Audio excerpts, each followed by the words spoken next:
এই বাংলাদেশের মতন ৯৬টা দেশের খলিফা হযরত ওমর মসজিদের মেম্বরে বসে আছেন।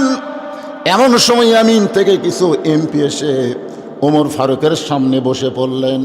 ইয়ামিন একটা প্রদেশের নাম, সেই প্রদেশ থেকে কিছু এমপি প্রতিনিধি এসে ওমর ফারুকের সামনে বসে পড়লেন। কিছুক্ষণ পরে ওমর ফারুকের হাতে একটা অভাবী মানুষের তালিকা দিলেন। অভাবী মানুষ আমাদের বাংলাদেশে এরকম আছে না? আপনাদের গুরুদাসপুরে অভাবী কারা, গরিব কারা, বিধবা কারা, এরকম একটা তালিকা হয় কি হয় না? দরেকান হয় কি হয় না?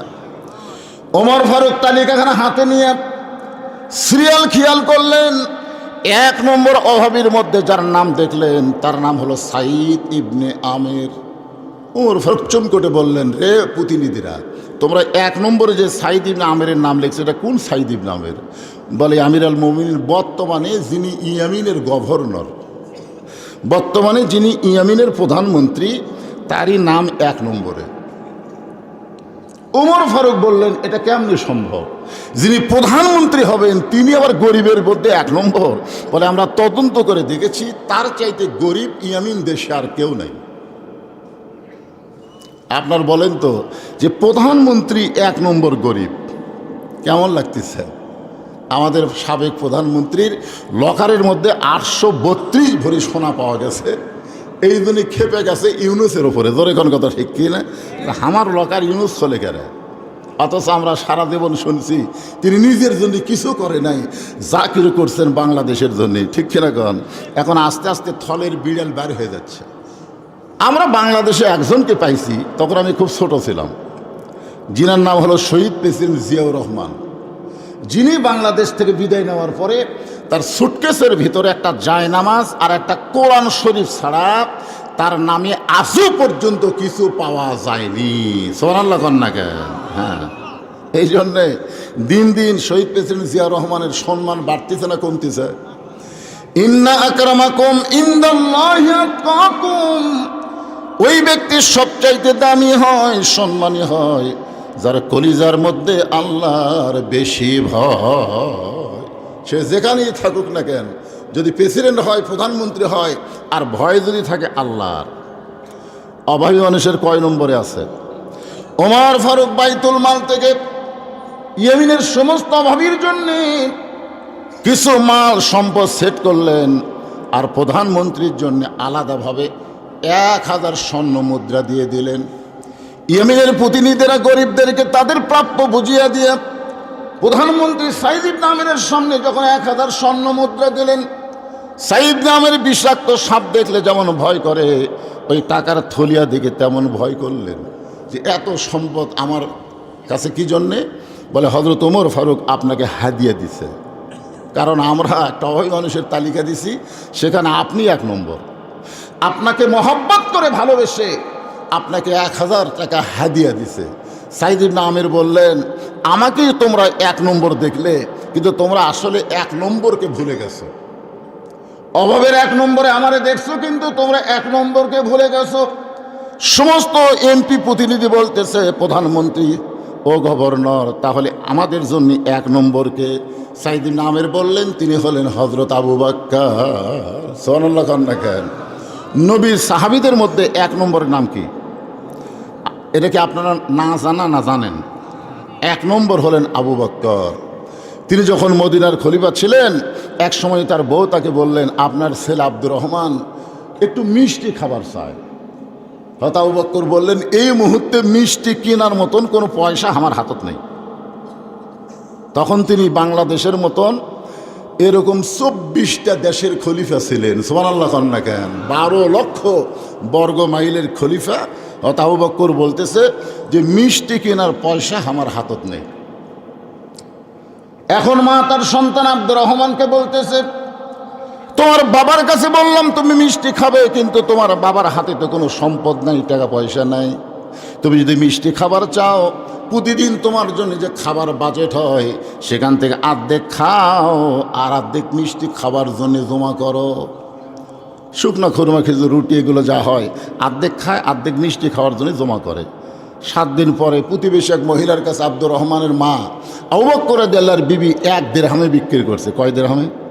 1 দিরহামে বিক্রি করে স্বামীর হাতে দিয়ে বলতেছে, ইয়া আমিরুল মুমিনিন, মুমিনদের আমির, খলিফাতুল মুসলিমিন, আপনার আব্দুর রহমান মিষ্টি খাবে, এই ধরেন 1 দিরহাম। আপনার হাতে টাকা না থাকলে কি হবে, 1 দিরহাম তো মিষ্টি নিয়ে আসেন। বিষাক্ত সাপ দেখলে মানুষ যেমন ভয় করে, আবু বকর রাদিয়াল্লাহু তেমন সো মেরে বললেন, 1 দিরহাম তুমি কোথায় পেলে?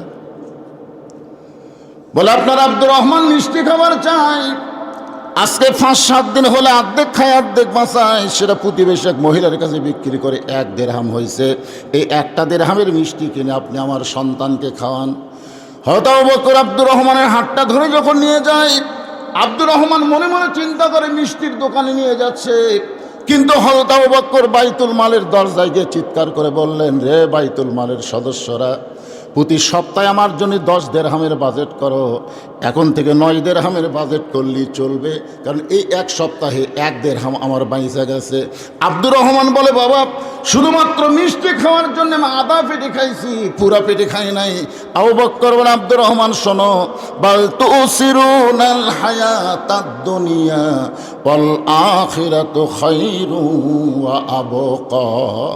আল্লাহর ভয়ে তোমাকে বলতেছি, না খেয়ে আধা পেটে যদি 7 দিন থাকা যায়, মৃত্যু পর্যন্ত তুমি আর পেট ভরে খাবে না। সেদিন থেকে তার ভাতা হলো প্রতি সপ্তাহে 9 দিরহাম। সাইদ ইবনে আমের বলেন, 1 নম্বর যদি এত কষ্ট করে তার পরিবার পরিজন সংসার চালায়, আমি কি তার চাইতেও বেশি ক্ষুধার্ত হয়েছি? তিনি 1000 টাকা গরিবদেরকে বন্টন করে দিলেন, সুবহানাল্লাহ বলেন। পরের বছর ওই প্রতিনিধিরা আবার গেছে উমরের দরবারে, অহয় মানুষের তালিকা দিলেন, 1 নম্বরে সাইদ ইবনে আমের নাম। উমর ফারুকের রাগ একটু বেশি, চেহারা রক্তের মতন করে বললেন, গত বছর তোমরা যার নামে 1 নম্বরে ডাকছিলে, এ বছর 1 নম্বর, তাহলে 1000 যে টাকা আমি দিলাম তার খবর কি?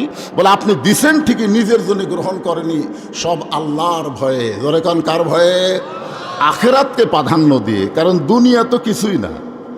এই আয়াতের অর্থ হলো, বাল তুসিরুনাল হায়াতাদ দুনিয়া ওয়াল আখিরাতু খায়রু ওয়া আবকা। দুনিয়া কিছুই না, কিছুই না, কিন্তু সেই দুনিয়ার জন্যে আমরা 3 তলা 5 তলা 7 তলা বিল্ডিং করতেছি, সেখানে কারো কাছ থেকে 1 টাকা দান সদকা নেওয়া লাগে না। জোরে কান কথা ঠিক কিনা? অথচ আল্লাহর ঘর মসজিদ করতেছে, আমরা অনেক সময় চিন্তা করি, দিব কি দিব না, দিব কি দিব না। কি আপনার বলেন তো, আল্লাহর ঘর মসজিদ করতেছেন, এটা কি দুনিয়ার জন্য না আখিরাতের জন্য? আর যে বাড়িঘর সহায় সম্পত্তি করলেন, এগুলো কি আখিরাতের জন্য না দুনিয়ার জন্যে? অথচ আল্লাহর ভয় যাদের কলিজায় থাকবে, তারা দুনিয়ার জন্য কিছুই করবে না। ওমর ফারুক বললেন, গত বছর 1000 টাকা দিয়েছিলাম, এই বছর তার নাম প্রথম তালিকায়, 1 নম্বর তালিকায়। প্রতিনিধিরা বলল, আপনি দিলে কি হবে, নেয়নি নিজের জন্যে, সব গরিবদের মধ্যে দান করেছেন। ওমর ফারুক বললেন, অল্প দিনের মধ্যে আমি ইয়ামিন দেশে যাব, তোমাদের প্রধানমন্ত্রী সাইদ ইবনে আমেরকে আমি 1 নজর দেখতে চাই। একজন মুত্তাকি পরহেজগার আল্লাহর ভয়কারী বান্দাকে আমি উমর 1 নজর দেখতে চাই। উমর ফারুক গেলেন ইয়ামিন দেশে, হাজার হাজার মানুষের সমাগম। রাসূল বলেছেন, আমার পরে কেউ যদি নবী হতো, লাউ কানা উমর। জোরে কান সুবহানাল্লাহ। আল্লাহ নবী বলেছেন, নবুয়তের দরজা বন্ধ হয়েছে বলে উমর নবী হওয়ার পারল না, কিন্তু নবী হওয়ার সব যোগ্যতা আল্লাহ উমরকে দান করে দিয়েছে। আপনার বলেন তো, এইরকম একজন মানুষ যদি কোনো জায়গায় যায়, তাহলে সাধারণ মানুষ দেখার জন্য ভিড় করবে কি করবে না? হাজার হাজার মানুষের সমাগম। ইয়েমেনের জনগণ ওমর ফারুকের জন্য বিশাল একটা টেস্ট করেছেন। ওমর ফারুক টেজে গিয়ে দেখলেন চেয়ার মাত্র একটা। চেয়ার কয়টা? একটা চেয়ার। ওমর ফারুক ওখানে ওয়াজ করার জন্য আইছে না ইয়েমেনের প্রধানমন্ত্রীকে 1 নজর দেখার জন্য আইছে? চিন্তা করে দেখেন, ওয়াজ করার জন্য আইছে না দেখার জন্য আইছে? কিন্তু আসার পরে দেখে জনগণ দেখতেছে, নবী হওয়ার পরে যার নবী হওয়ার যোগ্যতা আছে, তার জবান থেকে কিছু আমাদের শোনা দরকার। আল ওলামা ওয়ারাসাতুল আম্বিয়া, আলেমগণ হচ্ছে নবীদের ওয়ারিস। আল্লামা সাইদের মতন আলেম যদি কোনো জায়গায় যায়, মানুষের সমাগম বাড়ে না কমে? সাইদি সাহেব এসে যদি সালাম দিয়ে চলে যাওয়ার চায়, আপনারা কি ছাড়বেন? হুজুর এত কষ্ট করে আমরা যখন আইছি, অন্তত কিছু আপনি বলেন।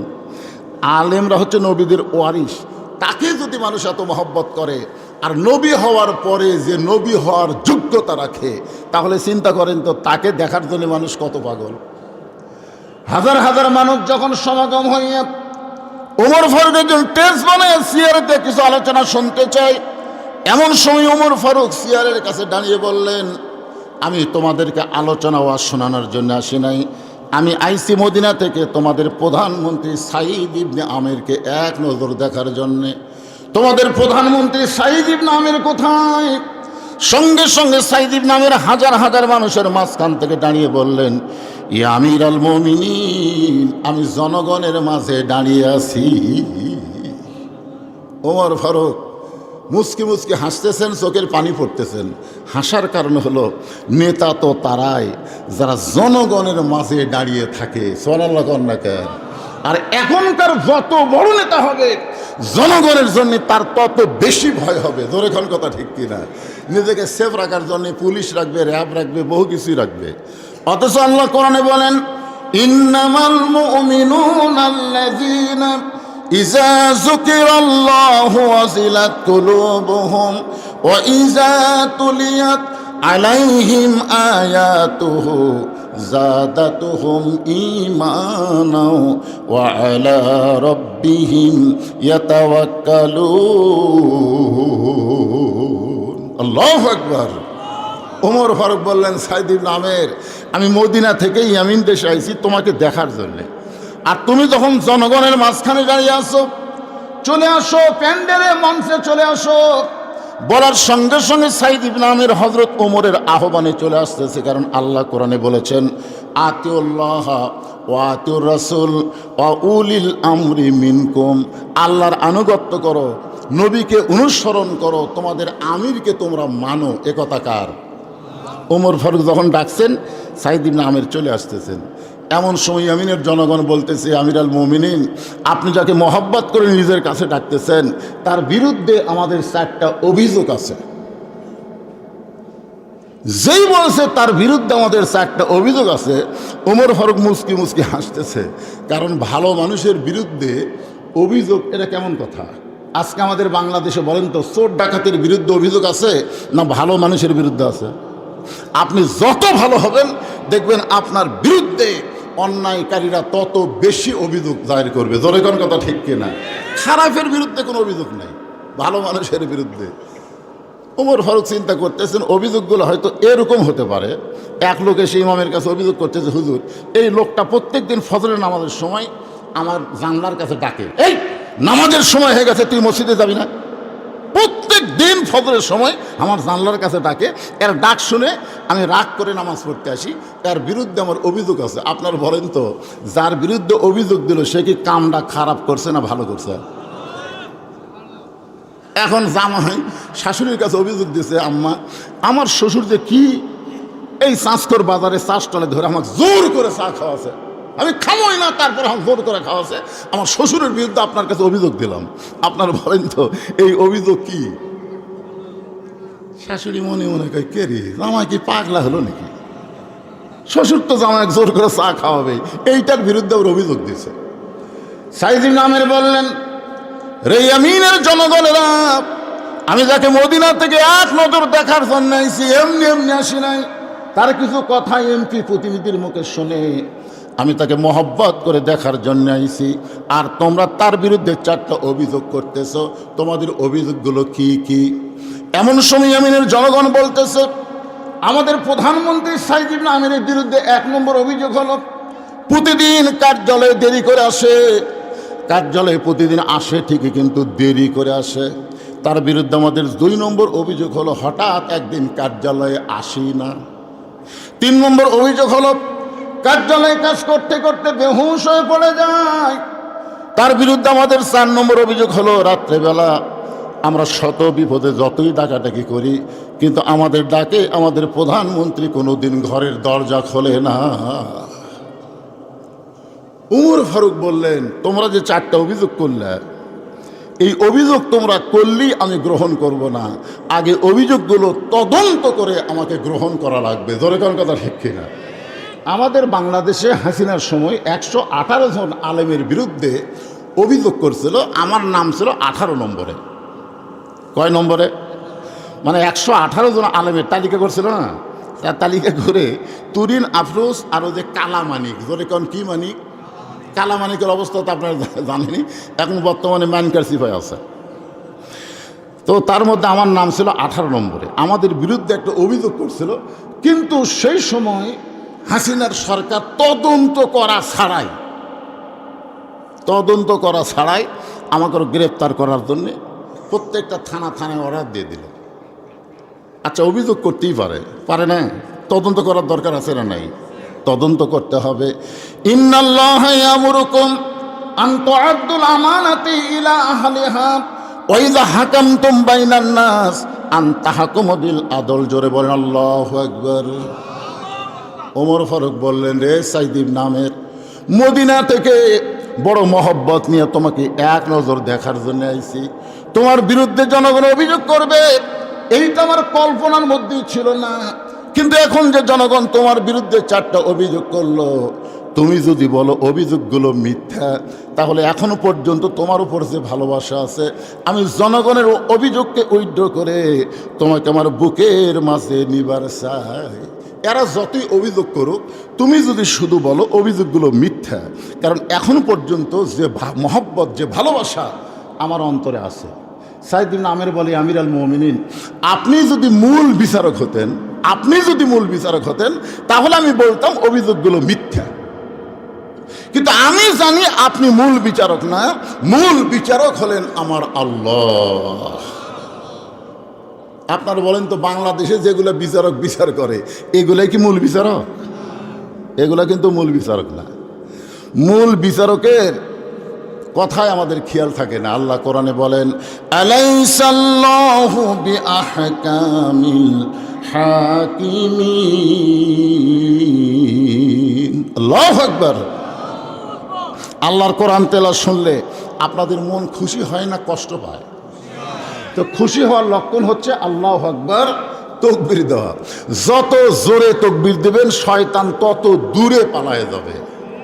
এই কোরআনের হক কথা থেকে এখন বক্তারাও কিন্তু তেলতেলার দিকে যায় কি যায় না? জোরে কন। কিন্তু আপনাদের তাকবীরের কারণে বক্তারা তেলতেলার দিকে যাবে না, হক কথাই কবি।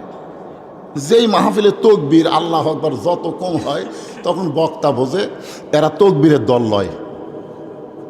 কারণ বাংলাদেশের সব দলের মধ্যে কিন্তু তাকবীর নেই। কথা কন না কেন ভাই? সব দলের মধ্যে তাকবীর আছে, অনেক বড় বড় দল আছে, এই দলের মধ্যে তাকবীর নেই। কি যে স্লোগান ওরা দেয় আল্লাহ ভালো জানে। কিন্তু কিছু কিছু দল আছে, এরা স্লোগান শুরুতেই তাকবীর দেয়, কারণ এরা জানে জন্মের সময় ডান কানে আযান, বাম কানে আকামত আল্লাহু আকবার দিয়ে, আবার মরার পরে লাশ সামনে নিয়ে আল্লাহু আকবার দিয়ে জানাজা হয়। জোরে কোন কথা ঠিক কি না? কারণ এরা মুসলমান, এরা তাকবীরের দল করে। তো আল্লাহর কোরআন তেলাওয়াত শোনার পরে যত ফেস্টা তাকবীর হবি, বক্তার ওয়াজও তত ফেস্টা হবে। আপনার কি ফেস্টা ওয়াজ শুনবেন? এখন কি কুদ্দুস আছে নাকি?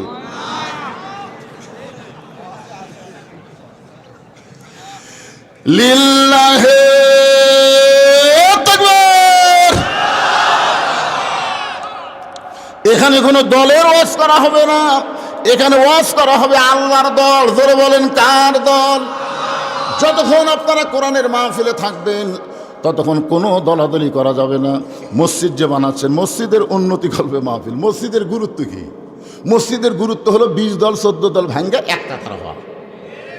মসজিদের গুরুত্ব বোঝেন আপনারা? আপনি ইচ্ছা করলে তো বাড়িতে নামাজ পড়ে পারেন, বাড়িতে নামাজ না পড়ে মসজিদে পড়বেন। তার গুরুত্ব কি? গুরুত্ব হলো মসজিদের মধ্যে যখন ঢুকবে তখন আওয়ামী লীগ, বিএনপি, জাতীয় পার্টি, জামাত, তাবলিগ, পীর মুরিদি কিছু চলবি না, কাতার লাইন হয়। জোরে কোন কথা ঠিক কিনা? কাতার সোজা কর। তুই আওয়ামী লীগ হুজুর 4 আঙ্গুল সামনে যাবো, তুই বিএনপি হুজুর তুই ইমামতি করবো, এটা চলবি না। কাতারও ডানা লাইন হ। জোরে কোন কথা ঠিক কিনা? তা আল্লাহর ঘরে ঢুকে যদি 14 দল 20 দল ভাঙ্গা এক কাতার হওয়ার পারেন, কোরআনের মাহফিলে যতক্ষণ বসবেন ততক্ষণ কোনো দলাদলি চলবে না, এক দল হয়ে শোনা লাগবে। জোরে কোন ঠিক কিনা? এখন থেকে যখনই কোরআন তেলাওয়াত হবে আল্লাহু আকবার, যাদাতুহুম ঈমানান। আল্লাহ কয় কোরআন তেলাওয়াতে তার ঈমান বেড়ে যায়। ঈমান বাড়ার লক্ষণ কি চুপ করে থাকা? একটু মনোযোগ দেন। সাইদ ইবনে আমের বলতেছে, আমির আল মুমিনিন, আপনি যদি আসল বিচারক হতেন তাহলে আমি বাঁচার জন্য বলতাম অভিযোগগুলো মিথ্যা। কিন্তু আপনি তো আসল বিচারক না, আপনি হলেন বিচারকের প্রতিনিধি। ওই আল্লাহর ভয়ে আত্তাকুল্লাহ হাক্কা তুকাতিহি, ওই আল্লাহর ভয়ে বলতেছি ইয়েমেনের জনগণ যে অভিযোগ করেছে প্রত্যেকটা অভিযোগ হলো সত্য। ওমর ফারুক বলতেছে, তাহলে মদিনা থেকে ইয়েমেনে আসলাম এইরকম একটা মানুষের কাছে? এই সাইদুল আমের, তোমার বিরুদ্ধে অভিযোগ, 1 নম্বর অভিযোগ করেছে প্রতিদিন তুমি কার্যালয়ে দেরি করে আসো কেন? সাইদুল আমের বলতেছে, আমির আল মুমিনিন, প্রতিদিন কার্যালয়ে দেরি করে আসার পেছনে কারণ হলো আজকে আপনি আমাকে যে অবস্থায় দেখতেছেন, আমি কিন্তু এক সময় যুবক ছিলাম, এখন আর যুবক নাই, এখন আমার বয়স হয়ে গেছে। আমি যখন যুবক ছিলাম তখন মদিনার অলিগলি ঘুরতে গিয়ে দেখি 4 রাস্তার মোড়ে একটা বুড়া মানুষ বসে বসে কাঁদতেছে, প্রতিদিন কার্যালয়ে দেরি করে আসার পিছনের কারণটা বলতেছে। আমি যখন যুবক ছিলাম ওই যুবক অবস্থায় দেখি মদিনার চৌরাস্তা পর্যন্ত 4 দিকে রাস্তা, ওই রাস্তার মোড়ে একটা বুড়া মানুষ বসে বসে কাঁদতেছে। এখন বলেন তো, কোনো বুড়া মানুষ যদি বসে বসে কান্দে সেখানে একটা যুবক যাওয়া দরকার আছে না নাই? বর্তমান যুবকেরা যাবি? বুড়ার কান্না দেখলে কই বাবা ওটি গেলেই বিপদ হবি, দরকার নেই। সাইদ ইবনে আমের বলেন, আল্লাহ রাসূল বলেছেন, বয়স্কদের সম্মান করো, ছোটদেরকে স্নেহ করো, আর সমবয়স্কে মহব্বত করো। যারা বয়স্ক তাদেরকে কি করা লাগবে? সম্মান করা লাগবে। যারা বয়সে ছোট তাদের কি করা লাগবে? স্নেহ করা লাগবে। আর যারা সমান বয়সের তাদের সঙ্গে মহব্বত করো। ওই বুড়ো মানুষের কান্না দেখে আমি সাইদ ইবনে আমের মুরব্বীকে গিয়া সালাম দিলাম। সালাম দিয়ে বললাম, মুরব্বী, এই চৌরাস্তায় এমন করে কেন কাঁদতেছেন? মুরব্বী বলতেছে, আমার কান্না কারণ শুনে তোমার কোনো লাভ হবে না। আমি জোর করে বললাম, আপনি কেন কাঁদতেছেন শুনতে চাই। মুরব্বী বলতেছে, আমার একটা কন্যা জন্ম নিয়েছে পঙ্গু হয়ে, হাতও পঙ্গু, পাও পঙ্গু। এই পঙ্গু মেয়ে জন্ম নিয়ে এখন বয়স হয়ে গেছে, যুবতী হয়ে গেছে। এখন সেই পঙ্গু যুবতী মেয়েকে আমি বিয়ে দিবার চাই, কিন্তু দুনিয়ার কেউ তো আমার পঙ্গু মেয়েকে বিয়ে করবে না। এই চৌরাস্তার মোড়ে বসে কাঁদতেছি, আমার কান্না দেখে যদি কারো দয়া হয় তাহলে সেই যুবকের সাথে আমার এই পঙ্গু যুবতী মেয়েকে একটু বিয়ে দিবার চাই। আপনারা তো আল্লাহ আকবার করলেন। এখনকার যুবকেরা এরকম শুনলে ওই থাকবি? থাকবে? আল্লাহ আকবার কবির, নাউজুবিল্লাহ কবির, নাউজুবিল্লাহ কয়া পালায় যাবে। কিন্তু সাইদ ইবনে আমের বললেন, মুরব্বী, আপনি জানেন আল্লাহ রাসূল বলেছেন, কেউ যদি একটা কন্যার বাবা হয় আল্লাহ তাকে একটা জান্নাত দিয়ে দেয়। এই কথা রাসূল বলেনি যে পঙ্গু, বোবা, লুলা মেয়ে জন্মালে আল্লাহ তাকে জান্নাত দিবে না, এ কথা বলেনি। আপনি একটা জান্নাতের মালিক হয়ে গেছেন, আপনি তো অসহায় না? মুরব্বী বলতেছে, তোমার ওয়াজ শোনার জন্য আমি কাঁদতেছি না, তো আমি শুনতে চাই তুমি আমার লুলা পঙ্গু মেয়েকে বিয়ে করবে কিনা। সাইদ ইবনে আমের বললেন, আপনার যদি আপত্তি না থাকে তাহলে আমার তরফ থেকে কোনো আপত্তি নাই। ইয়া আমির আল মুমিনিন, ওই পঙ্গু লুলা মেয়েকে বিয়ে করেছি, সে হাতে পায়ে পঙ্গু হতে পারে কিন্তু উদরে পঙ্গু না। আজকে 5 বছরে ওই লুলা পঙ্গু মেয়েটার পেট থেকে আল্লাহ আমাকে 3টা সন্তান দান করেছে। কি বুঝলেন? হাতে পায়ে পঙ্গু আছে কিন্তু পেটের পঙ্গু না। 5 বছরে 300। কি বুঝতেছেন? আমাদের বাংলাদেশে এক বাচ্চা হয়ে গেলে আমরা কিছুদিন দেরি করি না ভাইজান? তখনকার এরকম নিয়ম ছিল নাকি? তবে আল্লাহ কোরআনে বলেছে, ইন্নামা আমওয়ালুকুম ওয়া আওলাদুকুম ফিতনা। আল্লাহ কিন্তু বলেছেন, বেশি সন্তান, বেশি সম্পদ তোমার বিপদের কারণ, যদি তুমি হিসাব না রাখো। হিসাব কি? বেশি সন্তান হলে হিসাব থা লাগবে না? কথা কয় না, হিসাব থা লাগবে না যে আপনার সন্তানগুলো কি করতেছে। আল্লাহ দিছে পারে কিন্তু খেয়াল নেই। আর মতন ঘুরতেছে, এক মেয়ে খালি ববিতা হয়ে ঘুরতেছে, শাবনুর হয়ে পাড়াত খালি মিস কল মারতেছে। সন্তান শুধু জন্ম দিলে হবে না, সন্তানের দিকে খেয়াল রাখা দরকার। জোরে কর কথা ঠিক কিনা? অনেক সম্পদের মালিক আছেন কিন্তু আপনার হিসাব নাই। প্রত্যেকটা ধনী মানুষকে, সম্পদশালী লোককে আল্লাহ সম্পদ দিয়েছে পরীক্ষা করার জন্যে। 2.5 টাকা গরিবদেরকে বুঝে দেওয়া লাগবে। জোরে কোন কথা ঠিক কিনা? আমাকে একজন বলে, হুজুর আমি জাকাত দেই। আমি বললাম, কেমনি দেন? হাত আন্দাজে দেই। আপনারা বলেন তো, হাত আন্দাজে কেউ যদি জাকাত দেয় ওর জাকাত আদায় হবে? আর যে ব্যক্তি যাকাত আদায় করবে না, এই যাকাত আদায় না করার জন্য আল্লাহ তার সমস্ত সম্পদ অপবিত্র ঘোষণা করে দেবে, সব সম্পদ অপবিত্র হবে। আপনারা তো আর কি সম্পদশালী। একদিন নবী ওসমান গনিকে ডাক দেবেন, ওসমান, আল্লাহ তোমাকে কত সম্পদ দিছে, তুমি কি তার হিসাব জানো? ওসমান গনি বলতে যে হুজুর হিসাব তো জানাই লাগবে, কারণ হিসাব না জানলে যাকাত কেমনে দেব? তো রাসূল বললেন তোমার কাছে কি হিসাব আছে? ওসমান গনি বললেন আল্লাহ আমাকে যত সম্পদ দিছে এই সমস্ত সম্পদ যে গুদামে রাখি, এই গুদামও তালা দিয়ে এই চাবি টানতে একটা উট হিমশিম খায়। সুবহানাল্লাহ বলেন না? মানে কত সম্পদ আল্লাহ দিয়েছে, সম্পদ গুদামত থুইয়া ওই গুদামত তালা দিয়ে একটা চাবি একটা উট যদি টানে, উটটা হিমশিম খায়। আল্লাহ রাসূল ওসমান, আল্লাহ তাহলে তোমাকে অনেক সম্পদের মালিক বানাইছে, এখন মনে করো আল্লাহ যদি তোমার সব সম্পদ ফেরত চাই, তুমি কি আল্লাহ ফেরত দিবা? লিয়াবলুয়াকুম আইয়ুকুম আহসানু আমালা। আল্লাহ বলেছেন সুন্দর আমলের পরীক্ষা করা হবে। নবী ওসমানকে পরীক্ষা করে বলতেছে আল্লাহ যদি সব সম্পদ চাই তুমি কি দিবা? এই কথা শুনে ওসমান গনি মারছে দৌড়। যে দৌড় মারছে, ওমর ফারুক বলতেছে ইয়া রাসূলুল্লাহ, যে হারে দৌড় মারছে ই তো আর ফিরে আসবে না। আল্লাহ রাসূল বলে ওমর, আজগুবি কোনো কথা বলা যায় না, কথা বলতে গেলে তদন্ত করে কথা বলা লাগবে। ধরে কোন কথা ঠিক কি না? ওসমান দৌড় মারলো আর তুমি একটা রিপোর্ট দিয়ে দিলে। কিছুক্ষণ পরে ওসমান আসতেছে, নবী তাকায় দেখে যে মাল গুদামে আছে, গুদামে তালা দেওয়ার চাবি যে উট বহন করে, ওই উটটা রশি টেনে টেনে আল্লাহ নবীর কাছে এসে বলে ইয়া রাসূলুল্লাহ, শুধু গুদামের মাল না, তালা না, চাবি না, যে উটটা চাবি বহন করে এই উটটাকেও আমি আল্লাহ রাস্তায় দিয়া দিলাম। নবী আসমানের দিকে তাকায় বলে আল্লাহ তোমার সমস্ত সম্পদ চাও মাত্র ওসমান তোমাকে দিয়ে দিল, কিন্তু এখন ওসমানকে তুমি কি দিবা? আল্লাহ বলে হাবিব গো, আমার জ্ঞানী ডিগ্রি আমি ওসমান দিয়ে দিলাম। রাসূল বলে ওসমান সবই যে আল্লাহ দিবার ছেলে, তাহলে তোমার থাকবে কি? ওসমান বলতেছে একজন মুসলমানের জন্যে আল্লাহ নবী ছাড়া আর কিছুর দরকার? আত্তাকুল্লাহ হাক্কা তুকাতিহি, এটাই হলো আল্লাহর ভয়, যথাযথ ভয় একটু খেয়াল করবেন। সাইদ ইবনে আমের বলেন আমিরুল মুমিনিন, এই 5 বছরে 3টা সন্তান আল্লাহ আমাকে দান করেছে। আমার লুলা পঙ্গু বিবি কোনো কাজ করতে পারে না, সকালবেলার সমস্ত কাজ আমাকেই করতে হয়, সংসারের সমস্ত কাজ, সন্তানকে গোসল করানো, এদের সমস্ত কাজ কাম করতে করতে আমার একটু দেরি হয়ে যায়। আমি ইচ্ছা করে দেরি করি না, এগুলো সংসারের কাজ করতে করতে দেরি হয়ে যায়। আমার কোনো চাকর বাকর নাই, আমার বাড়ির সমস্ত কাজ আমি নিজে করি এবং জবের আটার উটি করি, ওই উটিটা ভাইজা আমার বউকে খাওয়াই, সন্তানকে খাওয়াই, আমি নিজে খাইয়ে আস্তে আস্তে কার্যালয়ে একটু দেরি হয়ে যায়। সমস্ত ইয়ামিনবাসী কান্দে আর চিৎকার করে বলে আমিরুল মুমিনিন, আমাদের প্রধানমন্ত্রীর পরিবারে এমন অবস্থা আমরা আগে যদি জানতাম তাহলে প্রতিদিন কার্যালয়ে দেরি করে আসে, এই অভিযোগ কোনোদিন আমরা করতাম না। লিল্লাহে তাকবীর।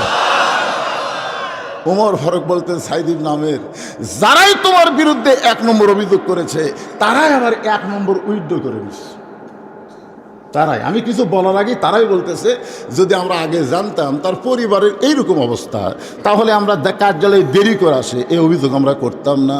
ওমর ফারুক বলে রে সাইদ ইবনে আমের, কিন্তু হঠাৎ একদিন কার্যালয়ে তুমি আসো না, কোন কারণে হঠাৎ একদিন আসা বন্ধ করে দাও? সাইদ ইবনে আমের বলতেছে আমিরুল মুমিনিন, আমি যে পোশাক পরে আপনার সামনে দাঁড়িয়ে আছি, এই একটা মাত্র পোশাক ছাড়া আল্লাহ নবীর সামনে দাঁড়ানোর মতো আমার আর কোনো পোশাক নাই। সুবহানাল্লাহ সাল্লাল্লাহু, যে পোশাক পরে এখন আমি জনগণের মধ্যে দাঁড়িয়ে আছি, আপনার সামনে কথা বলতেছি, এই একটা মাত্র পোশাক ছাড়া মানুষের সামনে, আল্লাহ রাসূলের সামনে দাঁড়ানোর মতন কোনো পোশাক আমার দ্বিতীয়টা নেই, একটাই। কি মনে করতেছেন? হ্যাঁ, সে পোশাক হওয়া লাগবে লিবাস ও তাকওয়া, খালি যেমন তেমন পোশাক হলে হবে না তো। আজকে আমরা মসজিদে যাই এমন পোশাক পরে যাই, শার্টও ছোট, লুঙ্গি পরছে, এখন রুকুর থেকে সেজদার কাছে পিছনে টেবাল লাগাল হয়ে আছে, কাবার দিকে মুখ ছিল কিন্তু ওদিকে নজর পড়ে কাবা পরিবর্তন হয়ে গেছে। এই জন্য আল্লাহর কাছে আমরা যাচ্ছি, মসজিদে যাচ্ছি কার কাছে? এই মসজিদে আপনারা যান না, কার কাছে যান? আল্লাহর কাছে। লেবাসুত তাকওয়া, সুন্দর একটা পোশাক লাগবে। সাইদ নামের বলে, মাসে আমি একদিন বাজার করি, গোটা মাসের বাজার আমি একদিন করি। এই পোশাক পরে সকালবেলা আমি বাজার করতে যাই। আমার বাজারে মনে করবেন না যে আমি দেরি করি, কারণ আল্লাহ রাসূল বলেছেন পৃথিবীর সবচাইতে ভালো জায়গা হলো আল্লাহর ঘর, আর পৃথিবীর সবচাইতে খারাপ জায়গা হলো হাট বাজার। মনে করেন না যে মাসে একদিন আমি বাজার করি আর এই পোশাক পরে সারাদিন আমি বাজারে করি, তা কিন্তু না। তড়িঘড়ি বাজার করে এসে বাড়িতে, সারা মাসের বাজার করে তড়িঘড়ি বাড়িতে এসে আমার এই কাপড়টা আমি গোসল করা, এই কাপড়টা আমি খাঁচা দিয়ে পরিষ্কার করি। আমার কাপড় এত মোটা, আবার শুকাইতে বড় দেরি হয়ে যায়। আল্লাহ রাসূল বলেছেন পারলে ভিজা কাপড় তুমি বাড়িতে পরতে পারো, কিন্তু মানুষের সামনে ভিজা কাপড় পরবা না, কারণ ভিজা কাপড় পরলে বাহির থেকে ভিতরের জিনিস বোঝা যায়। আপনার কোনদিন ভিজা লুঙ্গি পরছেন, ভিজা কাপড় পরছেন? যদি ভিজা কাপড় পরে রাস্তা দিয়ে যান, আপনার ভিতরে কি আছে বাইরে থেকে কিন্তু কিছুটা বোঝা যাবে। এই জন্যে রাসূলের নিষেধ হলো, ভিজা কাপড় যদি তোমার কাপড় না থাকে বাড়িতে পরে থাকো, কিন্তু ভিজা কাপড় পরে বাহিরে আসো না। আচ্ছা, এটা রাসূল ভিজা কাপড়ের কথা বলছে, কিন্তু এখন যে স্কিন প্যান্ট বোঝেন না, এই যুবকেরা যে টাইট প্যান্ট পরে, আপনাকে গুরুদাসপুরে টাইট প্যান্ট আছে, টাইট প্যান্ট পরছে ভাই, সামনে টোপলার মতন, পিছনে কামরাঙ্গার দাগ। ওই যে পোশাক পরছিলেন ন্যাংটা আছে, বোঝার উপায় নাই। আপনাদেরকে আমি অনুরোধ করতেছি এরকম টাইট প্যান্ট পরবেন না, কারণ টাইট পোশাক পরলে আপনি বসা পেশাব করতে পারবেন না। আল্লাহ রাসূল বলেছেন ওই ব্যক্তির কবরে সবচাইতে বেশি আযাব হবে যে পেশাব থেকে পবিত্র হয় না। কারণ দাঁড়া যদি কেউ পেশাব করে তার কোনোদিনও পেশাব পবিত্র হবে না। পেশাব যখন মনে করবি কমপ্লিট হয়ে গেছে, পানি টানি খরচ করবি, তারপরে কমপক্ষে 5 ফোঁটা পেশাব, ওর হাফ প্যান্ট যদি থাকে সেটি পরবি, আর যদি হাফ প্যান্ট নিচে না থাকে তাহলে বুঝতেছেন কি? এই যুবকেরা, কি খবর তোমাকেরা? আমার কথার সাথে তোমরা কি একমত না দ্বিমত? ওই পোশাক পরে দিনে যদি ওই 5 বার পেশাব করে, তাহলে 5 5 25 ফোঁটা, কি অবস্থা হলো? পেশাব পড়তে পড়তে পেশাব একসময় শুকে যাবে, কিন্তু পেশাবের শুকে গেলে জীবাণু কিন্তু মরবে না, জীবাণু আরো তাজা হবে। ওই তাজা জীবাণু এখন কি করবি? বসে থাকবি। এই জন্যে টাইট ফুল প্যান্ট পরে যারা যৌবন শক্তি হারায়, তারা ওই ইন্ডিয়ান হারবাল খেয়ে কাম হবি না রে পাগলা, ইন্ডিয়ান হারবাল খেয়ে কাম হবে না। ঢিলা ঢালা পোশাক পরো, পেশাব করার পরে টয়লেট এবং পানি ইউজ করো, সমস্ত পেশাব নিংড়ানোর পরে তুমি পবিত্র হলে। জোরে কোন কথা ঠিক? সাইদির নামের বলে আমির আল মুমিনিন, এই কাপড়টা আমি পরিষ্কার করার জন্য ধুয়ে দেই, সারাদিন কাপড়টা শুকাই না বলে হঠাৎ একদিন আমি কার্যালয়ে আসতে পারি না। সমস্ত ইয়ামিনের জনগণ চিল্লায় বলে আমাদের প্রধানমন্ত্রীর মাত্র একটা কাপড়, যে কাপড় পরে কার্যালয়ে আসে। আমাদের প্রধানমন্ত্রী মাসে একদিন বাজার করে। আমাদের প্রধানমন্ত্রী এইরকম অবস্থা যদি আমরা আগে জানতাম, হঠাৎ কার্যালয়ে আসে না, এই 2 নম্বর অভিযোগ আমরা কোনোদিন করতাম না। আজকে সর্বসম্মতিক্রমে ইয়ামিনের জনগণ আমরা প্রধানমন্ত্রীর 2 নম্বর অভিযোগকে উইথড্র করে নিলাম। ওমর ফারুক বলে সাইদিন নামের যারাই অভিযোগ করছে তারাই উইথড্র করতেছে। এখন বলো, কার্যালয়ে কাজ করতে করতে তুমি হঠাৎ বেহুশ হয়ে পড়ে যাও, তোমার কি মির্কি ব্যারাম আছে? কারণ মির্কি ব্যারাম যাদের থাকবে, ফতুয়ার কিতাবে আছে, তাদের ইমামতি করাও মাকরুহ। মির্কি ব্যারাম যাদের আছে তাদের ইমামতি করা কি মাকরুহ। কি জন্যে? এই মির্কি ব্যারাম যে কখন হবে এটা কিন্তু আগে থেকে বোঝা যায় না। এখন মনে করেন 4 রাকাত ফরজ নামাজের ইমাম নিয়ত করলো, নিয়ত করে 1-2 রাকাত ভালো পড়াছে, কিন্তু 3 রাকাত ওই মির্কি ব্যারাম প্রথম এই করে কাজ ঠাস করে পড়া জায়গা যায় না ভাইজান।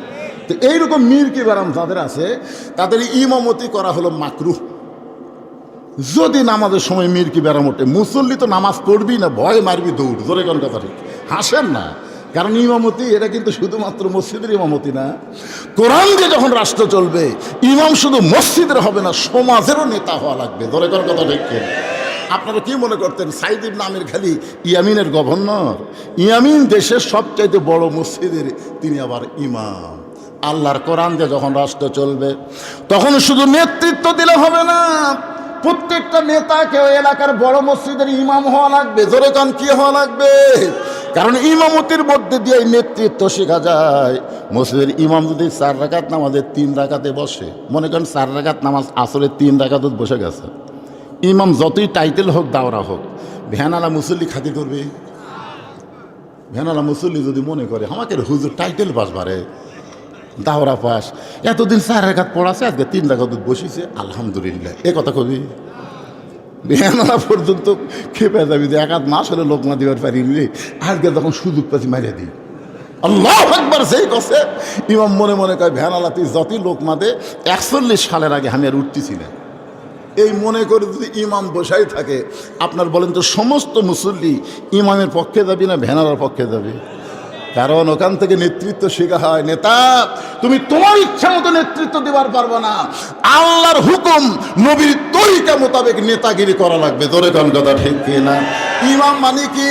ইমাম মানে হলো নেতা। মসজিদের ইমামতির মাধ্যমে সমাজের নেতৃত্ব বোঝা যায়। এই জন্য কোরআন দিয়ে যখন রাষ্ট্র চলবে, শুধু এমপি হলে চলবে না, এই গুরুদাসপুর বড়াই গ্রামের বড় মসজিদের ইমাম হওয়া লাগবে। কথা কর না। এখন বলেন, বাংলাদেশের সব দলের নেতারা কি ইমামতি করবার পারবে? ইমামতি করার একটা যোগ্যতা আছে না নাই? জোরে জন আছে না নাই? একটু মনোযোগ দিয়ে খেয়াল করবেন। ওমর ফারুক বলতেছেন, রে সাইদির নামের মাঝে মধ্যে তুমি কার্যালয়ে বেহুশ হয়ে যাও, আমার মনে হয় তোমার মির্কি ব্যারাম আছে। আর মির্কি ব্যারাম যখন থাকবে তখন ইমামতি করার যোগ্যতাও থাকবে না, আবার গভর্নর হওয়ার যোগ্যতাও থাকবে না। তবে আগেই তোমার যোগ্যতা আমি যাচাই করতেছি না, আমি জানতে চাই এই মাঝে মধ্যে তুমি বেহুশ হও কেন? সাইদ নামের বলে, আমির আল মুমিনিন, আমার কোনো মির্কি ব্যারাম নাই। এই মাঝে মধ্যে বেহুশ হওয়ার পিছনে আমার জীবনে একটা করুণ ঘটনা আছে, যেই ঘটনা শুনলে আপনি সহ্য করতে পারবেন না। উমর ফারুক বললেন, আগে ঘটনা বলো, সহ্য করবার পারি কি না পারি সেইটা পরের কথা। সাইদি নামের বলেন, তাহলে শোনেন, আমি যখন কাফের ছিলাম, আমি যখন মক্কায় কাফের ছিলাম, তখন মক্কার সবচাইতে বড় নেতার নাম হলো আবু সুফিয়ান। আমি কিন্তু একটা হাদিস পড়েছি আপনাদের সামনে, 5টা দলের জন্য আল্লাহর জান্নাত আশা করে আছে। তালি আল কোরআন ও হাফিজুল লিসান ও মুতিমুল জাইয়ান ও মুহসিল উরিয়ান ওমান সল্লি আলা হাবিবির রহমান। হাদিসটার অর্থ আমি বলতেছি এই 3 নম্বর অভিযোগের মধ্যেই। তার আগে আপনাদের কাছে জানতে চাচ্ছি, দিন দিন আমাদের বাংলাদেশে নাস্তিক বাড়তেছে না কমতেছে? এই যে আবুল সরকার বলছে কুল আউযু রব্বিন নাস, নাস মানে কি? নাসা না মানুষ, মালিকিন নাস ইলাইহিন নাস, খালি নাচ পার করছে, ওই নাচতেছে আর এটা করছে। দেখেন বাংলাদেশের সব দলের মুসলমান কিন্তু এর বিরুদ্ধে কথা বলতেছেন। তাহলে আমরা কতগুলো বক্তা বলতেছি, কতগুলো শ্রোতা যায় আর কয় আর কি ওয়াজ নেই। তাহলে কেউ যদি না বলে, এইভাবে যদি আল্লাহর নিয়ে ঠাট্টা করে, আল্লাহর কোরআন নিয়ে ঠাট্টা করে, এইটা শোনার পরে যদি জবান চুপ করে থাকে, বুঝতে হবে অন্যায় করেও যে পাপ করছে, আমরা সহ্য করেও সমান পাপ হয়ে গেল। জোরের কথা ঠিক কিনা? আপনি জানেন এই মুসলমানের ইতিহাস? নাস্তিকদের পক্ষ থেকে পৃথিবীর সমস্ত মুসলমানকে লক্ষ্য করে 5টা প্রশ্ন করা হয়েছিল। 5টা, কোনো কিতাবে লিখছে 6টা প্রশ্ন করা হয়েছিল। 1 নম্বর প্রশ্ন হলো, তোমাদের আল্লাহ কোথায় আছে? আল্লাহ দেখান লাগবে। 2 নম্বর প্রশ্ন হলো, তোমাদের আল্লাহ চেহারা কেমন? 3 নম্বর প্রশ্ন হলো, তোমাদের আল্লাহ কোন দিক হয়ে বসে থাকে? 4 নম্বর প্রশ্ন হলো, তোমাদের আল্লাহ এখন কি করে? আর 5 নম্বর প্রশ্ন হলো, তোমাদের আল্লাহর আগে এই দুনিয়াতে কে ছিল? কয়টা হলো? তখন আমাদের মতো একদম ফ্যাসটা মুসলমান আছে, তখন সবাই পাকা মুসলমান। ওই সময় নাস্তিকেরা আল্লাহ নিয়ে এরকম 5টা প্রশ্ন করেছিল যে তোমরা যে আল্লাহকে বিশ্বাস করো, তোমাদের আল্লাহ কোথায় আছে? তোমাদের আল্লাহ দেখতে কেমন? তোমাদের আল্লাহ কোন দিক হয়ে বসে আছে? তোমাদের আল্লাহ এখন কি করতেছে? তোমাদের আল্লাহর আগে কি আসলো? 6 নম্বর একটা আমাদের নবী ব্যবহার করেছে, তোমরা বলো তোমাদের নবী নাকি 7 আসমান পাড়ি দিয়ে আল্লাহর আরশের কাছে মেরাজ করেছে। আসমানের কোন দরজা দিয়ে নবী আল্লাহর কাছে গেল এই দরজা দেখান লাগবে। আজ থেকে 1350 বছর আগে নাস্তিকেরা মুসলমানকে নাস্তে নাবুদ করার জন্য এমন প্রশ্ন করেছিল, কিন্তু মুসলমানেরা এই 6টা প্রশ্নের কাছে নতজানি হয়ে গেছে। কারণ আল্লাহ বিশ্বাস করি, কিন্তু আল্লাহ কোন জায়গায় আছে? এই ফরাত মাজার কি কয়? আল্লাহ বলে সব জায়গাতে আছে।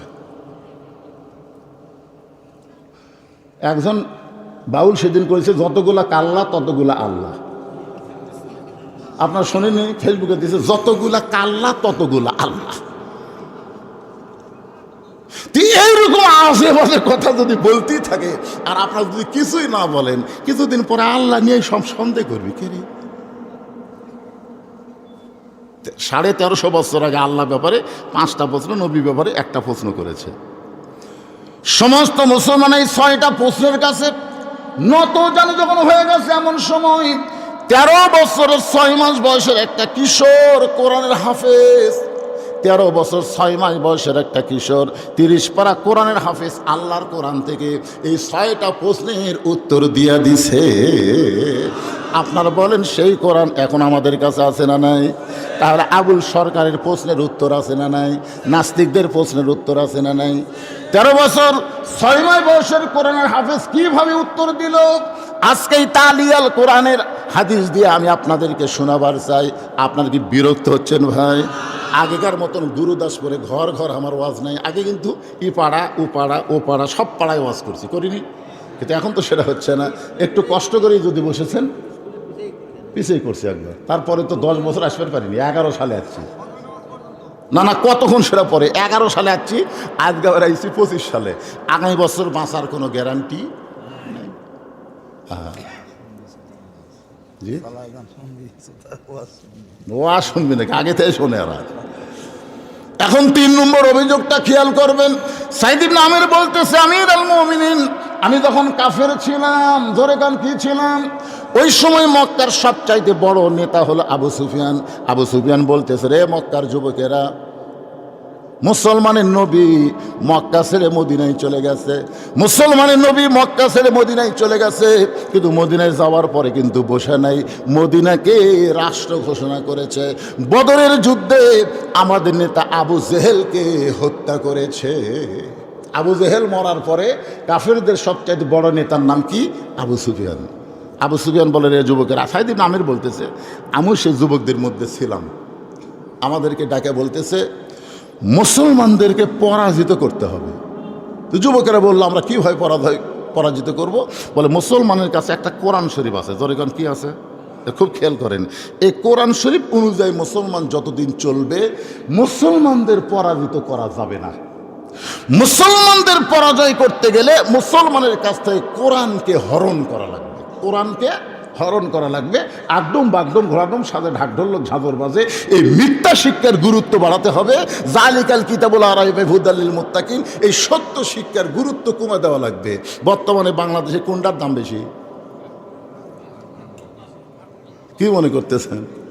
আপনার মাসুম বাচ্চাকে মিথ্যা শিক্ষা দিচ্ছেন, আপনি প্রাইমারি দিচ্ছেন, আয়নাই টিয়ে লাই ভরা দিয়ে লালে গেল বল মাসে, তাই না দিকে ভোদল নাচে করতেছেন। এই মিথ্যা শিক্ষা দিচ্ছেন, যার কান্দতে এখনো ফেরস্তা নাই। 5 বছর 6 বছর বাচ্চাকে আপনি মিথ্যার ফ্যাক্টরি বানাচ্ছেন।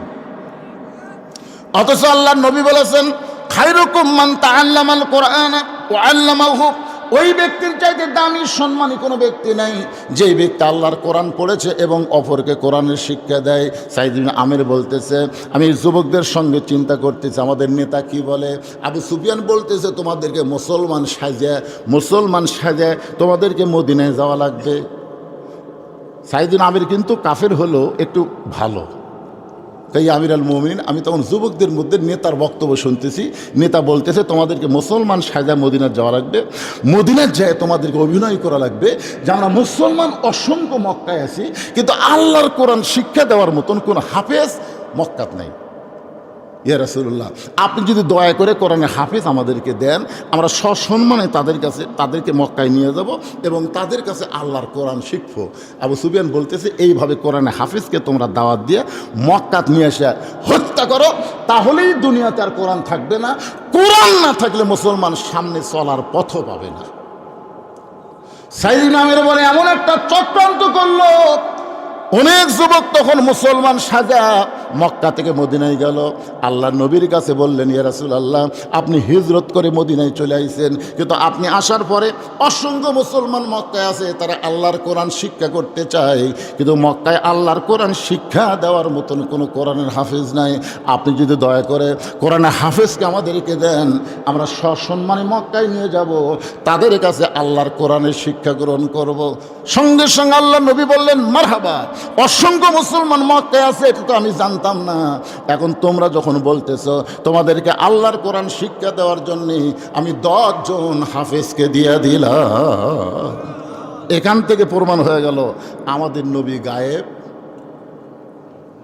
গায়েব জানে? গায়েব যদি জানতো থাপ্পড় মারতো এই শালা মুনাফিকের বাচ্চারাই। তোরা মুসলমান সাজায় এসে আমার ধোকা দিচ্ছিস। আসলে নবী কিছুই জানে না, আল্লাহ না জানাইলে নবী জানে না। সাইয়েদনা আমের বলি, আমিরুল মুমিনিন মুসলমানের নবীকে ধোকা দিয়ে ওই মুসলমান সাদা কাফেররা 10 জন সাহাবীকে নিয়ে আইছে। বীরে মাউন একটা জায়গা আছে, আল্লাহ তাআলা আমাকে ওখানে 2 বার যাওয়ার তৌফিক দিয়েছেন। ওই বীরে মাউনা জায়গায় এনে ওই মুসলমান যারা সাজা মদিনায় গেছিল তাদের আসল চেহারা বের করেছে। বর্তমানে ভোটের আগে অনেকে কিন্তু মুসলমান সাজা কাম করতেছে, কিন্তু ভোটটা যখন শেষ হয়ে যাবে এরপরে তাদের আসল চরিত্র প্রকাশ পাবে। মুসলমান সাজা এরকম আছে না? আমার এলাকায় এক নেতা ড্রাইভারকে ব্রেক কর। ড্রাইভার বলে, স্যার কী জন্যে? বলে, ওই যে মানুষ আসতেছে। ড্রাইভার কয়, আপনি যে বোঝেন না, ওটা একটা ফকির তো। নেতা বলতেছে ভোটের আগে ব্রেক কর। যেই ব্রেক করছে নেতা নিজেই নামে সালাম দেয়, আসসালাম চাচা, কেমন আছেন চাচা? ফকির খালি চারিদিকে তাকায়। নেতা বলে, কি দেখেন? বলে, তুমি কাক সালাম দিলে? বলে, আপনাকে দিলাম, আমি ভিক্ষা করে খাই।